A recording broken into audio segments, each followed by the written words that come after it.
Okay, you're one of the co-founders of the Lady Gang. Is Brooke a Keltie, a Jack, or a Becca? Oh my God, I love you.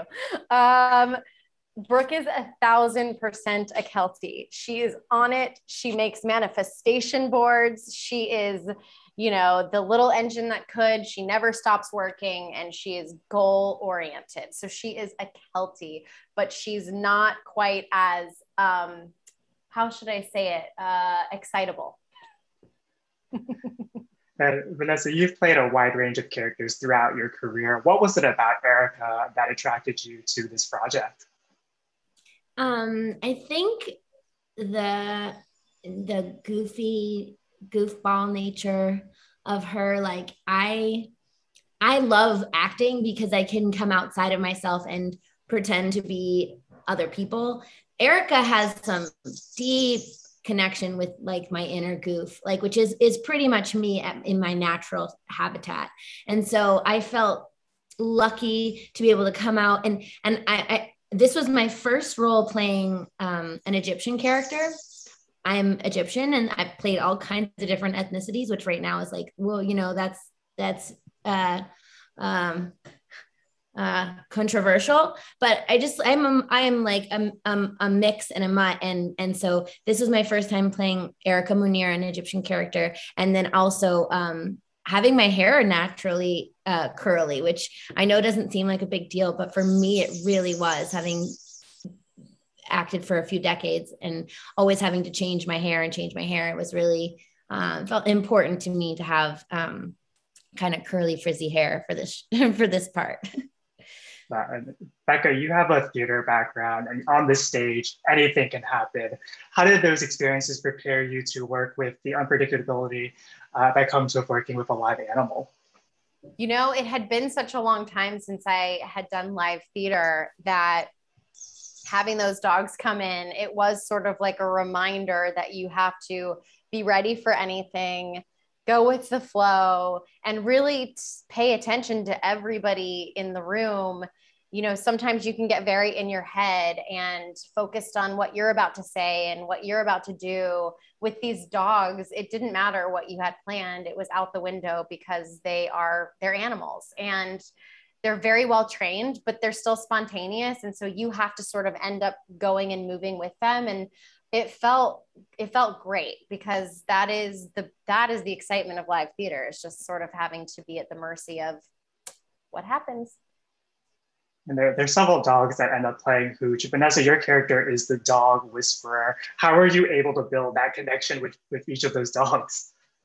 A lot of time before scenes and after scenes, being with the dogs, learning their different personalities, finding out how to make them more brilliant by using their particular preferences. Like, for example, if a dog didn't like loud noises, you would be very careful about shuffling your feet with that particular dog in the scene. And just every single part of my awareness became about making that dog comfortable and making that dog build trust in me. And so when I did need the dog to do something for me, it was ready and rearing to go. So yeah, it was a lot. It was a whole new skill that I am so grateful that I got to practice.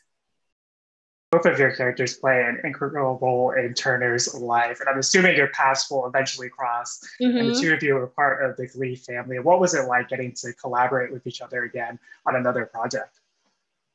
It was so exciting. I think that it's not often that you get to work with the same actors on two different projects. And if I could have hand selected someone from the Glee cast to work with for another time, she was at the top of the list. And so, being able to walk on set and just know that you have a teammate and you know that you have somebody that you can go to at lunch and sneak into her trailer and say, like, I'm feeling weird about today. And, I'm a little nervous for this scene, and have somebody pump you up, or just to be silly with that, already knows you. And there's like none of that awkward getting to know you moments with a cast. So, she's so beloved within this family, and I came in a little bit later. And so having her as my friend felt like having like the cool girl in school vouch for you. And it was really a special thing to have. Yeah, I like started a text thread with all the other ladies on the show when Becca was on her way, being like, everyone, this is Becca. She's amazing. Putting us all together so that when she gets here, we're all connected. And I was very excited for Becca to get there. Very excited. Yeah, you can tell that two of you are really, really close. What's one surprising fact that fans would be surprised to learn about your co-star? Oh, that's amazing. I think that, I mean, I think fans do know how much she loves dogs, but I like seeing Becca with her dog in, like, I babysat for her when she was at work, and then she'd come home, and just watching her, it just like this like soft, I want to say, Becca, I want to say it's like this soft, young, sweet, defenseless part of you that's like precious, precious beyond. And I mean, I'm sure fans get to see that, but oh, there's my mom's dog.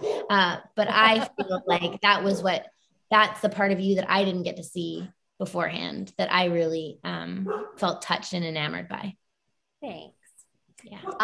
I think the thing about Vanessa that fans might know, I mean, she's obviously a magnetic person on screen, and she makes people laugh and she brings a lot of joy, but she's very much in a room of hundreds of people with cast and crew and producers. You can't find someone who dislikes Vanessa. And when we're shooting a scene and she's doing her thing, everyone is stifling laughter because she makes everyone laugh so much, and it's so genuine. And crews on sets are not easy to break. They have seen it all. They don't think much is funny. They're not surprised. But when Vanessa gets on set, everyone's excited for her to be there, and everyone's excited to see the choices that she makes. And she's just wonderful. She's so incredible, and she's going to work for a million years because she's as well liked off screen as she is on. Thank you, Becca. I love you. I love you.